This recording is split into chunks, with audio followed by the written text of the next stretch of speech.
টাকার জায়গায় 1000 টাকা দিলে ওয়াজের বা মোনাজাতের ভাষা পরিবর্তন হয়ে যায়। এদের কথা কোনো উত্তর আমি দিতে চাই না। এদেরকে আমার এত বেশি করুণা, আলহামদুলিল্লাহ। এদের কথার এই 500 টাকা 1000 টাকা যারা মানুষের ঘরে খায়া লিল্লা খায়া যারা বড় হইয়া বড় বড় কথা বলে, এদের কথা এদের কোনো সেন্স কাজ করে বলে আমি মনে করি না। তবে আমি একটা কথা বলি, এরা হলো মোল্লা বংশ। মোল্লাতন্ত্র কিন্তু ইসলাম নয়, ইসলাম কিন্তু মহান। মোল্লাতন্ত্র চিরদিন ইসলামকে ছোট করেছে। কাজে এই বাংলাদেশে মোল্লাতন্ত্র হয়েছে আর ধর্মের নামে ব্যবসা শুরু হয়েছে।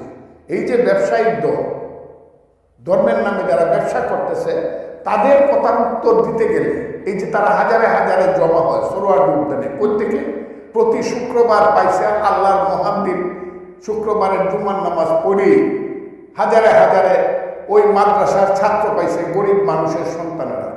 আমি আজকে পরিষ্কারভাবে বলতেছি, মাদ্রাসাতে যারা লেখাপড়া করে এরা খুব সাধারণ গরিব ঘরের সন্তান, বেশিরভাগ অন্তত 96-7%। এই ছেলেপেলেরা কিছুই বুঝে না হুজুর ছাড়া। এরা থাকে মাদ্রাসায়, খায় 1 লাখ টাকা, এরা মানুষের অনুদানে খায়। নিজের জীবন সম্পর্কে এদের যে ধারণা হয়, সেই ধারণা হলো হুজুর যা বলে তাই শুনতে হবে। হুজুরেরা তাদেরকে কয়েকদিন পরে পরে প্রতি শুক্রবারে অথবা 1 মাস 2 মাস পরে পরে তৌহিদি জনতার নামে, ইসলাম রক্ষা করার নামে সোহরাওয়ার্দী উদ্যানে জামাত ইসলাম, হেফাজতে ইসলাম তারা এসে যুক্ত হবে। নারী নীতি করা যাবে না, নারী নীতি যারা লেখছে করছে এই নারীরা।